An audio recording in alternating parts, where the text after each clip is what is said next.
To discuss it all, we've wrangled them both. CBS News correspondents Nancy Cordes and Major Garrett.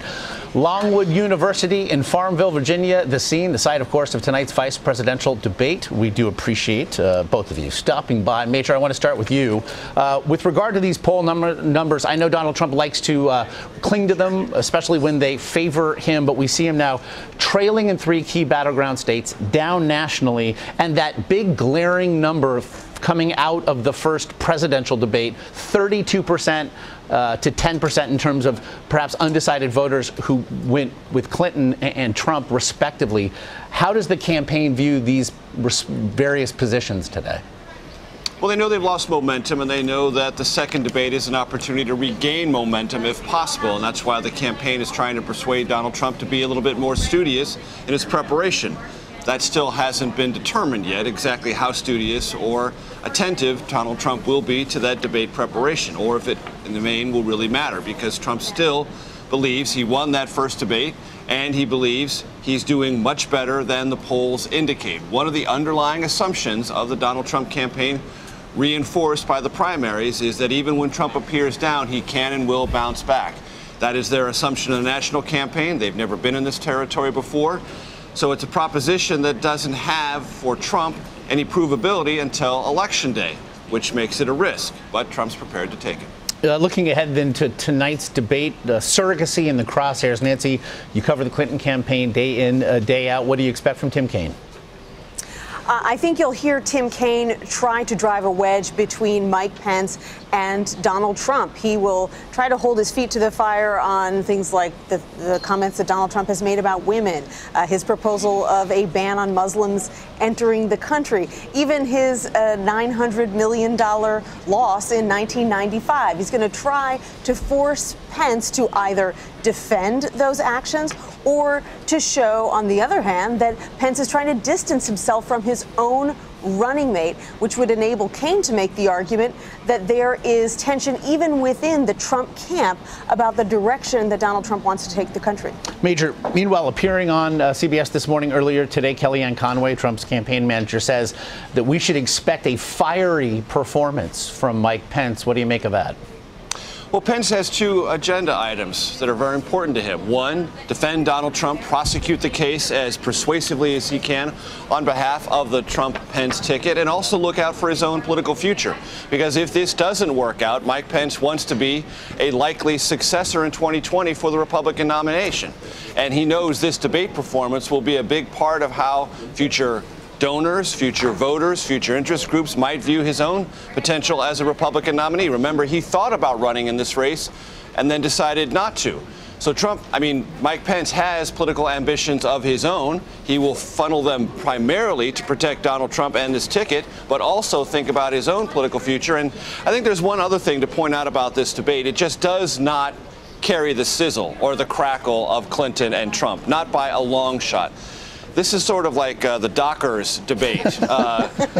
Guys talking to each other about, boat shoes, socks, no socks, matching wristband and waistband belt, Very polite, smart guys, experienced political folks, but they are not pugilists in the sense that Clinton and Trump are. They're not going to draw the audience. They're not going to create the social media conversation that Trump and Clinton do on a minute-by-minute, hour-by-hour basis. Matter of fact, if you look at the Twitter data on this, of the 100 most frequently said things about Kaine and Pence, not a single one of them is purely negative. That's how bland and vanilla Mike Pence and Tim Kaine are in the public mind. Right. Didn't Samantha Bee recently call Tim Kaine the human minivan? This is a guy who sort of delivers even his most stinging attacks with a smile. I was just watching one of his past debates for Senate against George Allen, and he did go after George Allen on a number of things, and eventually he won that contest. But, it all came across very pleasantly because he had a smile on his face the entire time, and that's kind of been his role in this campaign, is to be likable, to take some of the edge off of what we're hearing from Hillary Clinton about Donald Trump and vice versa. and having seen it also called following Clinton, Trump's Ollie Frazier, this is like televising a book club. I suppose both campaigns would take it. Although, Major, look, this is the first time that Mike Pence will be in this sort of environment following the revelation of Donald Trump's tax returns from 1995. The surrogates hit the Sunday shows and called him a genius. We heard Donald Trump refer to himself as essentially somebody who brilliantly used the tax code to his advantage. But he will now be held accountable. There'll be 90 minutes without commercials to do it. What do you expect on this specific issue to hear from the governor? The governor will be very aggressive defending Trump on a couple of very simple statements I think he'll repeat over and over again, which is Donald Trump has signed the front of a check, which means he's hired people. He understands how the real world works. He knows how to employ people, knows the tax code, knows how to generate wealth, and survived an economic downturn of the 1990s. He will say almost exactly what Donald Trump said in 2 appearances yesterday in Colorado. And that's where he's going to hold on. He's not going to get into the details. He's not going to defend him on all the various underlying aspects of the tax code or fairness or issues like that. He's going to say the American people are drawn to Donald Trump because he's aggressive, a successful businessman. Pence will stay there, and he will not shy away from that topic. The other thing that these debates are always about, and it was certainly true with Hillary Clinton's performance against Donald Trump, they are in their own way a micro-targeting map for constituencies important to both campaigns. And the Clinton campaign was very adroit at it in debate 1. I expect Tim Kaine will be as well. And I expect Mike Pence, because he understands how this works as well, raising issues and poking at issues that go at vulnerabilities to the other ticket within their own constituencies and highlighting things that are important to yours. I wouldn't be at all surprised if Mike Pence takes a pretty aggressive pro-life point of view toward Tim Kaine, trying to expose some of the differences Tim Kaine has had on that issue because it's important to Republicans and it may be important to some pro-life Democrats. Interestingly, just as one example. Interestingly, meanwhile, with regard to the site there, it's thought that perhaps Tim Kaine was tapped, Nancy, in part simply because of the state from which he hailed. We see these battleground numbers. Then things seem to be leaning for Secretary Clinton, and many of them, with the distinct exception of Ohio. Does the campaign believe that Hillary Clinton can become president if she does not win that state? They do believe she can become president without that state, and the map shows that she can become president without that state. In fact, right now she's leading comfortably here in Virginia. She is leading in New Hampshire. She is leading in Colorado.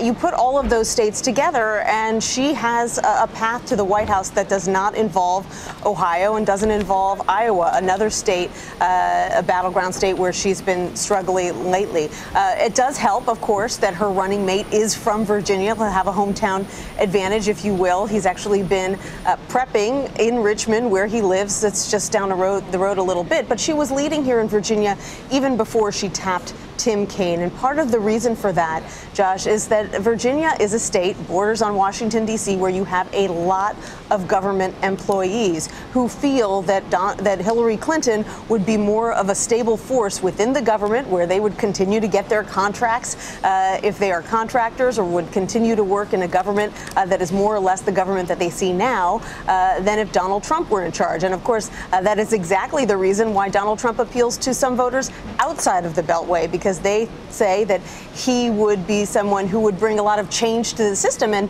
our most recent poll that just came out found that among the qualities that voters are looking for in a presidential candidate, the #1 quality is someone who can effect change. Those qualities, along with perhaps dockers and minivans and book clubs in the offing tonight. Major Garrett, Nancy Cordes, as always, we appreciate it. You got it. You got it.